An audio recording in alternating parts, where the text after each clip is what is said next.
And welcome to another episode of the Don't Argue with the Facts podcast. I'm your host, Noah Love, and today, we are going to be talking about college basketball. Tuesday night, Super Tuesday, I guess you could call it, is in the books. We'll put in some Big Monday as well. These past 2 days of college basketball, really past week, college basketball has been crazy. Big upsets in the Big Ten. Obviously, a big upset in the Big 12, and some teams surviving some close calls. Let's get into it here. We'll go back to start with Monday. Kansas defeats Arizona 82-78 without Darren Peterson, with who was ruled out with a flu. 10 minutes till game time. Do with that what you wish. Kansas knocks off the Wildcats, and there's only one more undefeated team left, and it is Miami of Ohio in the MAC conference. Wow. Uh, this game was great. Arizona, my opinion, does not change about them after losing this game. Still think they're the best. I think they're the best overall team in college basketball. I think it's close between them and Michigan. Uh, what I think going into that arena on that night and losing that game to a team who you can make the argument play. They obviously play great at home, but play better sometimes without Darren Peterson. I think that was huge. The key to the game was Flory Badunga, 23 and 10. I thought he was big time. Council had 23, but yeah, he took 25 shots. Obviously not great there. That starting five came in clutch because the bench for Kansas did not really give them anything. I thought they kind of beat Arizona at their own game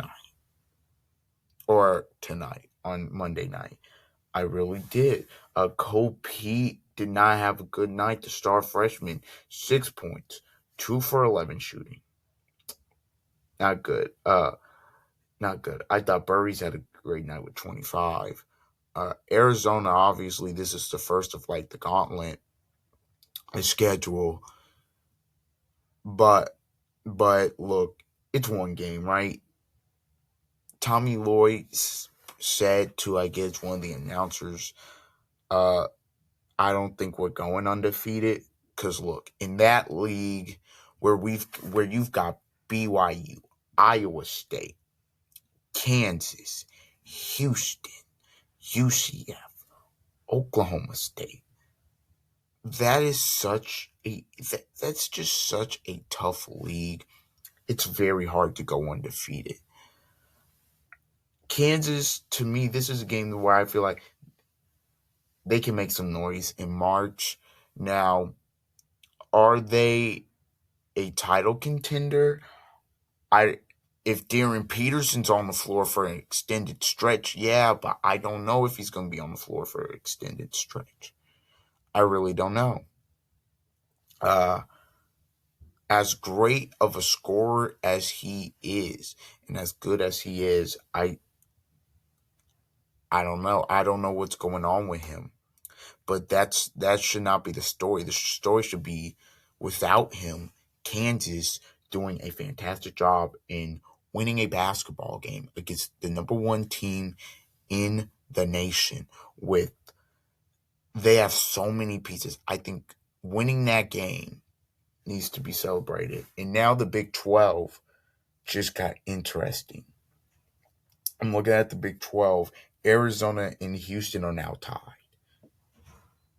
That's going to be a massive matchup. I believe. When is that game being played? That's going to be a massive matchup in 10 days when I'm recording this. In 10 days. Game day will probably be there. Kansas at 9-2, they put themselves in a position. now to where they can win the conference. Oh, I forgot about Texas Tech. They're also a good team as well. But yeah, this was a great win for Kansas at home to defeat the number one team in the nation. Big win. Big win.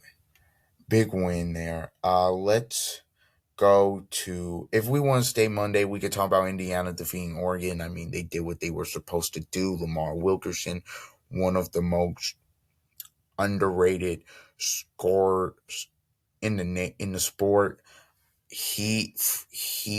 Indiana pulled away in second half. Indiana slowly but surely pulling away from that bubble. They got two tough ones up next, on the road at Illinois and on the road at Purdue. Those, if they can get one of those two, I think, and they have to win the games they're supposed to. But if they do that, I think they'll be in. I think they really need one more signature win. Speaking of Purdue, the Purdue Boilermakers go in to Lincoln and beat Nebraska in overtime, 80-77. What a game this was. Purdue dominated this game pretty much the whole way until about midway of the second half. Nebraska made their run. Look, Purdue was up by as many as 22. Nebraska showed me a lot with the guts and everything. They made a run, and they were able to get it into overtime. What killed Nebraska in this game was two things. It was miss of free throws and rebounding. They out rebounded. Purdue out rebounded Nebraska by 17. Oscar Clough had 19 rebounds. Oscar Clough had 14 rebounds. Kaufman Wren had 19. To me, Oscar Clough was like the MVP of the game. He was big time. And you saw it against Illinois, where Illinois brings in the two bigs and they're struggling to rebound. This one, it was really on display. Just so many big plays. Thought Braden Smith played a good game, only had one turnover. Obviously, sometimes the shots don't fall. Lawyer had 18, but he was so inefficient. But he's got to show up for them to win, and he showed up, and Lawyer didn't and won. But yet the rebounding to me was the story. Again, you obviously got, when they're up one in overtime, a missed three. Oscar Clough often getting, well, it was a great tap out by CJ Cox, and then getting the ball to Oscar Clough in the post, and then just having the presence of mind to go up and finish with the and one. Obviously, Nebraska, Jamarcus Lawrence, he slipped on a wet spot. But again, Mast had a chance to take a 1-point lead to win the game in regulation. Missed the free throw. Smith come down, went to overtime. Nebraska had a lot of chances to win this game. They spent so much energy coming back in this game. Well, offensively, very good. Defensively, they have to figure out how to rebound the basketball better. You're not going to beat teams in March when you're laying just teams offensive rebound. I mean, so many second chance opportunities. Look, I'll give them credit for them getting back in the game, and look, I'll give them credit defensively. At times they were able to buckle down, and obviously offensively. But okay, if Mast is in there on that last tap out, do they probably on that last possession because he got 5 fouls? Does he get that rebound? I don't know, because Clough had been dominating on the glass all night. But it's an incredible win for Purdue. That is probably their best win of the season, to go on the road against that team in that environment, to play the way they did, to kind of you feel like, oh, they lost it. Then to get it back and win it, and to do it in the way they did, to me, that's better than the blowout win at Texas Tech. To me, this told me a lot about Purdue's character. And big, they got big one at Iowa coming up next. Iowa's no slouch.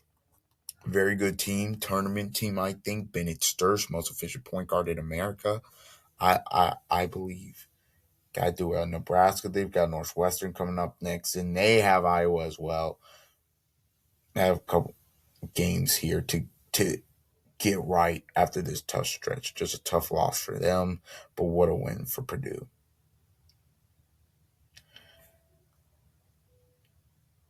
Sticking in the Big Ten, Wisconsin upsets Illinois. Wisconsin beats Illinois 92-90 in overtime, and the Wisconsin Badgers have two of the best road wins you'll see for a team this season. On the road at Michigan, that's one of Michigan's only loss. That's Michigan's only loss. They won that game, I believe, by a point or two, and then they win this one in overtime by two. What a win! What a win! Again, this league, man. Uh, Illinois lost back-to-back games. Now, Wisconsin, that's a big-time win when you look at it. I thought Nick Boyd was incredible. Rapp, coming off the bench, was incredible. He had 18 4 threes. They just never let go of the rope. They never gave in. It was tough. They were down 12 there. Illinois looked like they were pulling away, and then they were able to clamp down defensively. They were able to hit some big-time shots, some big-time threes. The trio of Blackwell, Boyd, and Rapp was big time. And they spoil another big-time night for Keaton Wagler. Again, Wagler, 34 points. I think what you're seeing is this team needs Kylan Boswell. I think Kylan Boswell is so crucial, knows when to get him into right plays, knows when to push the pace. He's also another guy that can score the basketball. He'll take the ball out of the hands of Wagler. Because Wagler, even like 5 turnovers, he'll take the ball out of his hands at certain points and allow, okay, we'll set this up so we can get Wagler a good shot here, whatever. I think just Boswell is so important to Illinois. That's why in this too, whenever they get him back, I do still believe in them as a Final Four team. And they only lost this game by 2. Wagler had a chance to win at the end. But it's a tough one to swallow because you're at home against a team that's slightly on the bumble, or at least, if not on it, they're very close trending towards. And it's a game you're up double figures. You got to win that game. You got to find a way to pull that game out. But Wisconsin, you can't say enough. The tough loss on the road to Indiana. This is why this league's so great. They lose on the road to Indiana in a controversial game. And then they beat Illinois. Like they have a home, like USC beat Wisconsin on the road.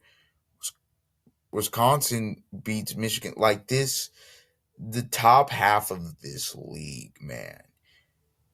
And even towards the bottom half, like USC is a good team. And USC has given some teams trouble. Like this league, this Big Ten, it never disappoints this year. They're gonna have a lot. I think they'll have maybe 9, 10 teams in March, or not more than that. Probably 10, probably 12, maybe, depending on what Ohio State does. I think Indiana will get into the field. I do think USC will get into the field. UCLA, they're kind of trending off the bubble as well with them winning games. Like this is just such a tough just such a tough conference to win in. You got to bring it every night. Even at the bottom, Minnesota, they upset Michigan State and then lost to Maryland. Like, this league's so good. Now, straying away to the Big Ten, let's go a little bit to the ACC. Duke wins and Virginia wins. Duke obviously takes care of business. Wasn't the prettiest performance. Obviously, Virginia at 10-2 now in the conference, surviving Florida State. Duke has a big one coming up. They've got Clemson at noon on Saturday. Going to be walking into that building. The winner will be in first place uh, of the ACC and sole possession of it, at least for the time being. Yeah, Duke. And this starts an interesting rest of the month for Duke because obviously Duke, they have Clemson, and then they have Michigan and Washington on the 21st, which will most likely be a top 5 matchup. And then they've got Virginia to end the month, and then they go right into March, NC State and North Carolina. Got the 2 Carolinas to end it. So, yeah, we're approaching Duke. Duke, look, they are so close to being undefeated. Obviously, you blow the game at UNC. They blew another game at MSG, lose by 1 to Texas Tech. Tough one. Virginia, this felt like one of those Tony Bennett games, but they found a way to grind it out. That's what really good teams do. They're 21-3. Pretty much a lock for March. Uh, Now, staying in the ACC, Miami 19, 8, going into this game 18-5, didn't really 7-3 in the conference, didn't have that signature win. They got it. They got it. Got the signature win over North Carolina. Look, North Carolina was coming off an emotional win against the rival Duke, feeling great. You feel, bro, they've won a couple games in a row, and Miami just comes in and gets them. This is college basketball. College basketball. I thought UNC's backcourt gave them absolutely nothing. I thought Trimble and Dixon just did not show up. They didn't show up. I thought Caleb Wilson was I thought Miami, this was a classic game of two teams in terms of desperation.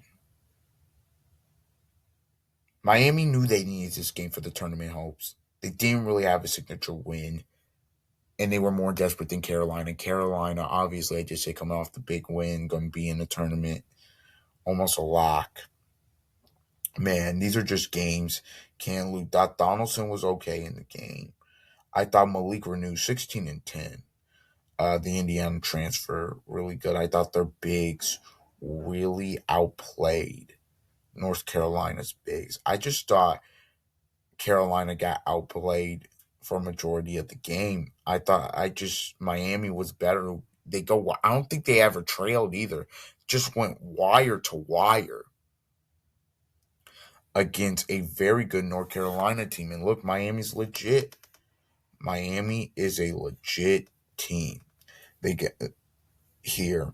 And who in the ACC tournament, they're dangerous out. And come March, obviously, it's going to depend on how the guards play and obviously big man. They're going to be a tough team to play. They're going to be a tough team. ACC is a very good lead this year. ACC is a very, very, way better than last year. A bounce back league. Good year this year. And we will cap off this video talking about the Big 12. BYU survives against Baylor 99-94. AJ DeBonsta, what more do you want to say? 36 points in this game. Played all 40 because he has to. Right at 30. Look, I know they're not trending in the right direction right now, not playing their best. Even though with this win, they snap their losing streak. I'll say this about BYU. You still don't want to play this team in March. They'll probably be on like the 8 to 9 line. Maybe they could get back up to 7 if they string up some wins, but if you get to the round of 32 and you see BYU, you're not going to want to play that team. You are not going to want to play the team with the Banster, a team that stress you out with Saunders. Wright, to me, when Wright's on his game, that they're such a tough out because it just gets you that extra offensive weapon and firepower. Uh, Obviously, at the bigs, I think you can get. I think Kata's a really strong physical big, but if you can get him into foul trouble, you can make life tougher on them. They don't have a lot of depth. Bench isn't great. Uh, they beat Baylor. Look, Yesufu had 37 point. Like this was a very good offensive game. I do think BYU, that's gonna be for anybody a tough out because of the way they can score the basketball, because you can make the argument they have the best player in the tournament. That's just a game changer. And then their ability to take and make a lot of threes. Man, that just that team is going to be such a tough out. Even if they are on the A line and win, if you're one of those one seeds, you're gonna be in for a fight. I'll say that you're gonna be in for the fight. Sticking with the Big 12, let's go to Houston. Houston beats Utah last night. They did what they were supposed to do. Emmanuel Sharp, big time. Kingston Fleming's game they locked down defensively. Houston, they're 22-2. I believe they're on that 2 line. Can they get up to that 1 line? Things get shaky. They're the number 3 team in America.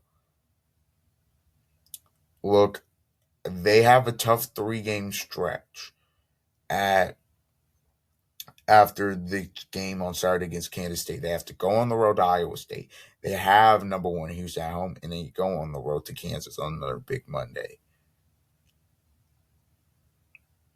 Like that's tough. That's tough if you're Houston. I think they're kind of finding it. Look, the loss to Texas Tech, obviously on the road, that they didn't play well on the defensive end, but they are slowly but surely kind of finding it. It seems like they're kind of flying under the radar, if you ask me. But Houston, man, very, very, very dangerous team playing some good basketball. Again, Kelvin Sampson always gets his team playing great going into March. Obviously, in this one, it's no different. Houston's off, a couple in a row, good win. Then we'll end with TCU upsetting number 5 Iowa State. Tough loss for Iowa State. Another slip up here. Just just obviously TCU was able to win it late. They didn't have the best shooting night. Didn't shoot it well from 3. The Here TCU is one of the most intriguing teams on the bubble, because you look at their wins. You beat Iowa State at home. You beat Iowa State at home. You've got a good win against Oklahoma State, who's also a bubble team. You got that at home. Then I'm looking at your schedule here. You have a great win against Wisconsin on a neutral site, and you have a great win against Florida on a neutral site in that tournament. But here's your issue. You lose to New Orleans. The University of New Orleans, you have lost. You have a bad loss to Notre Dame as well. You have a bad loss to Utah. Utah's bad. That's a bad loss. And then you obviously lost to Colorado by 26. Like TCU, now they're gonna have some opportunities here. They do play Oklahoma State. They do play UCF. They do play Texas Tech. So you're gonna have some opportunities here, but just they're so interesting because if you look at the resume, you go a lot of great wins, but then I'm looking at these losses and I'm like, eh. Now for right now, are they out? Yeah, and they should be, but if they don't get into March, it's strictly because of those losses. Because again, big resume booster. Massive resume booster against Iowa State, and I told you the Florida and those Wisconsin wins looking better by the day, the hour. But man, it'll be interesting to see what the committee does with them. All right, everybody. This has been an episode of the Don't Argue with the Facts podcast. Please like, comment, share, and subscribe. And until the next time, see ya.